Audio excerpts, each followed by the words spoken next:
Isang taong nagtatrabaho sa ilalim ng RB Group. Simula Oktubre nakarang taon, hindi na raw sila sinasahuran ng RB Group. At tuwing nagtatanong sila patungkol sa sahod ay sinasagot lamang sila na wala pang koleksyon. Ang liwanag po ng sabi namin, tapos na ang obligasyon namin. Pag pumasok po kayo, after nito, hindi na po namin yan sagot. Kasi terminate na namin yung contract namin doon sa Chinese na yon. Dahil yung kanilang naging manager na Chinese, which is si Robert Luo, hindi po talaga nagbabayad for 18 months something na po. Yes, Sila po ba ay nagtrabaho sa palagay niyo? Hindi po ba nakaabot sa inyo? Kayo po yung Hindi services. po. So in other Hindi words, pumasok sila ng unauthorized, ganun ba? Yes po.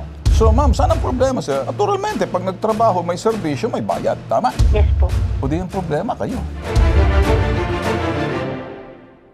Lumapit po kami dito sa hashtag ipabitag mo upang humingi ng tulong sa aming mga nakakaharap na problema sa aming kumpanya na RB Group Construction and Materials Trading.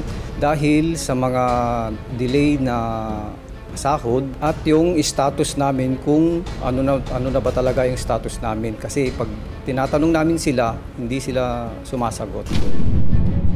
Nung narinig po namin yung Kaliwa Dam project at nung na-hire po kami, matagal na po naming alam na malaking project po yung o malaking budget po yung sa Kaliwa Dam. Kaya nung nag-apply po kami, naging masaya naman po, lalo na po maganda naman po yung binigay sa amin nung pagsimula po naming nakapasok sa RB Group. Pero hindi naman po namin inasahan na magkakaroon po ng delay hanggang sa hindi na po nabibigay ang sahod, hanggang sa nagpati ang mga mandatory benefits namin na kailangan namin gamitin sa in case of emergencies namin, hindi na po namin nagamit gawa ng hindi nahuhulog yung mga mandatory benefits namin. Hindi naman po kami humihingi sa kanila ng sobra-sobra. Yung aming pinaghirapan, yun lang ang dapat naming makuha. Makakasama natin ngayon sa studio mga nagrareklamong empleyado. Hindi po sila basta-bastang empleyado, Engineero, professional po sila. Ngayon, makakasama po natin si Eduardo Valencia and then si Brian Alabe. Sino to? Ayan. Si Mary Sara.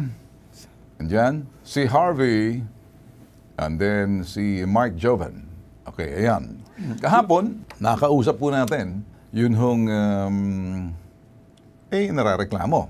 Ngayon, gusto po namin pakita sa inyo yung proyekto, the New Centennial Water Source Kaliwa Dam Project. Ayan po, pag nakikita nyo, namnamin nyo po ang ganda ng lugar, nakikita nyo, laki. Yung objective po ng project, additional water supply of 600 millions of water per day. Kaya malaki po yan. Ang lokasyon po ng dam itatayo sa Infanta, Quezon. Ang tunnel alignment po ay Teresa Rizal, Morong Rizal. Ngayon, ang general contractor po, ito notice of award issued ng China Energy Engineering Corporation or CEEC. Ang lead government agency, para maintindihan niyo po, AMWSS, Metropolitan Waterworks and Sewerage System. Ngayon, isang taong nagtatrabaho sa ilalim ng RB Group, Construction Materials Trading and Manpower Services na ngayon ay kasalukuyan nakadestino sa Teresa Rizal para sa Kaliwa Dam Project. September 2023, nagbaba ng memo ang agency na magkakaroon ng work stoppage dahil may issue daw sa koleksyon ng kanilang agency sa general contractor ng China Energy Engineering Corporation. Simula Oktubre nakarang taon, hindi na raw sila sinasahuran ng RB Group. Ito po yung parang agency na nagpapasahod.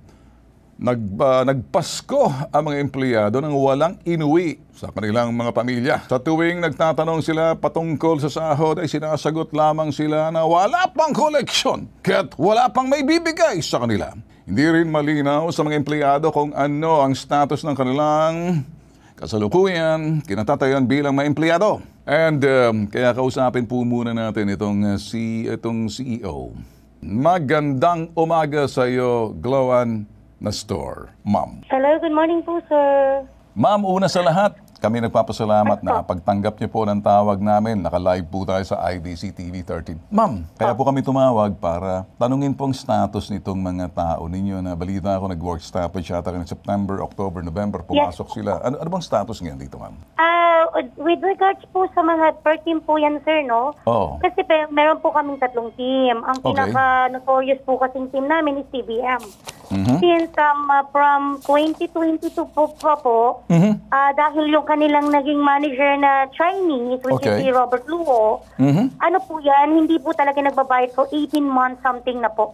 So sir, ganun po, nagpa-stoppage na po ako, na-settle ko na po, pati yung 13-month pay po. Actually sir, yesterday po, nakipag-meeting po yung ilang personnel na naawol po sa amin dahil ang sinunod po kasi nila, hindi po si company kundi yung Chinese na ang daming pinapangako sa kanila. So from September po, stoppage na po kami. Sabi ko po kay Dole, nagbigay na po ako ng termination report na ma'am. Wala pa rin pong gumagalaw na ano.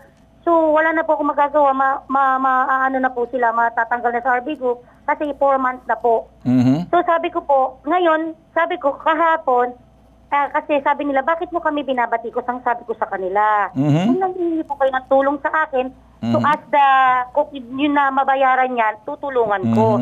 Pero kasi po sir, ang liwanag po ng sabi namin, tapos na ang obligasyon namin, pag pumasok po kayo, after nito, hindi na po namin yan sagot kasi tinerminate na namin yung contract namin doon sa Chinese na yon. So wala naman pong kinalaman si CEC at RB Group dito. So sabi ko, bakit kami pa rin po ang nag-drag? Kaya naniningil pa rin po kami ng utang. Hindi ba po, ma'am, po. ang may hawak ng project dito ay China Energy? Tama? Yes po. Alright. Hindi po ba, ma'am, ang China Energy ang sa ilalim po ito ng, sa gobyerno, MWSS? Tama, ma'am? Yes po. Alright, so this is a China-funded project na 85% of the funds will be coming from China sa pamamagitan ng Import-Export Bank. Tama, ma'am? Yes po. So ngayon, ma'am, meron pa po ba sa ilalim ng sinasabing China Energy, like first contractor? Meron pa po ba, ma'am? Wala po. Kaya ako po tinatanong kung may first contractor, baka may second contractor, sa ibaba po kayo ng second contractor, may sa itaas ng first contractor sa China Energy. So kayo po, kinuha po kayo as Manpower services manpower and materials agency, ma'am. Kanino po kayo accountable? Sa second contractor or sa first contractor or sa China Energy yung mataas doon? Yung third po, yung Sichuan. Si Chon. Yan yung second contractor sa taas ninyo, tapos sa itaas meron pang first contractor, ma'am. Tama? Opo. May problema po ba, ma'am, kung bakit nagkaroon ng work stoppage? Nagpa-problema po ba sa project?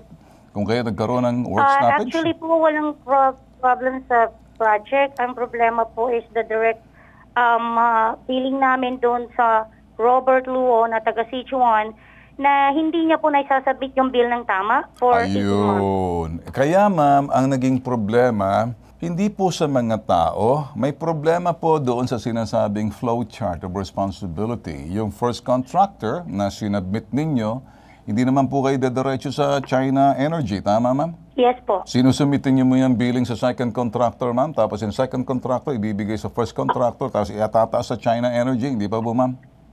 Yes po. Oh, well, nga, dinadaanan nila yun, ma'am. Pero ako, ma'am, bakit pinatigil po yung project na hindi naman po dahil hindi nagbabayad? Ano po ang dahilan? Nagkaroon po ba ng issue dyan sa mga katutubo or nagkaroon ba ng issue dyan Wala sa... po, sir. Wala Sigurado na po kayo, ma'am, RB kasi, Group. ma'am, baka hindi po kayo Yes nagbabasa ng dyaryo. Nasa balita po yan, di ba? Nang himasok ang DNR because of some issues dyan. Na ngayon, ang MWSS, kaya po nagkaroon ng stoppage kasi may special use agreement protected areas sa ilalim ng DNR kasi may issue po riyan. And then, nakakuha lang po kayo ata ng SAPA, special use agreement. So ngayon, kung hindi po kayo mababayaran kasi may issue. Kaya special use agreement protected areas, yan po ito galing po sa DNR yan. Kaya may work stoppage dahil may issue. Kasi habang may work stoppage, hindi po makakakolekta si China Energy. Sinasabi nyo kanina, ma'am, parang, ako naman nagtatanong lang, ano? Yes po. Matitigas ang ulo ng mga tao, pumasok ata ng sinasabi nyo Yes po. October, November. Tama? Number po. Yes Sila po. po ba'y nagtrabaho sa palagay Yes nyo? po. So, kung, Yes po. hindi po ba nakaabot sa inyo, kayo po yung Hindi services. po. So, in other Hindi words, pumasok sila ng unauthorized, ganun ba? Yes po. Okay. Absolutely po. Actually, so hindi niyo pinayagan eh. Bakit hindi niyo Yes po. sinabihan na tigil muna? Kasi ang sa site po, hindi ba? Sinong in charge We did ng po, site? we did po. Sinong in charge sa We site, did ma'am? po. Ang JBC po, yung consultant po doon. Okay. So hindi po ba ma'am sasabihin sa inyo ng JBC? Hindi Teka po muna, sinabi. So ma'am, saan ang problema doon sa consultant ninyo na sinasabi na at pumapasok, pinagtatrabaho sila, hindi nyo alam?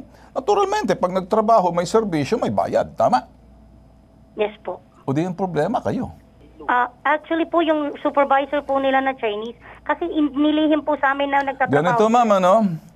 Naturalmente, dahil funded po yan ng China, of course, 15% po yan manggagaling sa pamahalaan natin. Kaya kami sa media, sinisilip po namin. Kaya may karapatan po kaming tumingin sa anumang proyekto kung may panlalabis, Yes, may I do understand, pang-abuso, may katiwalian, o may problema. Yun po ang trabaho namin. Ang aking pakay po, ma'am, sasabihin sa iyo kung saan yung problema. Ang gusto lang po namin, mabayaran po sila dahil nagserbisyo. Nakakaawa naman po, ma'am, di ba? Yes, sir. Actually, sir, nakaschedule po yan bukas na isa-settle. Ayun, okay. Yan, ma'am. Yeah, ay, Mas kung... maganda rin po kung kaharap kayo, sir, para matapos na. Ay, sus, Mariosep, ma'am. Matagal ko na. Sus, ay ako. Tumitigas-tagas na mga Para pa ako. naman Makalakad-lakad makapag-picture na po ako ako ito. sa iyo. Ay, ma'am, ako po yung ma'am, Yes. nagpapasalamat. Taos puso nagpapasalamat at medyo Yes, sir. masisiyahan na po rin. Okay na sa inyo. Eh, babayaran na pala kayo. Sus, Mariosep naman. Wala na tayong problema. Wala na problema. Sige, nagsalita sila. Nangako sila.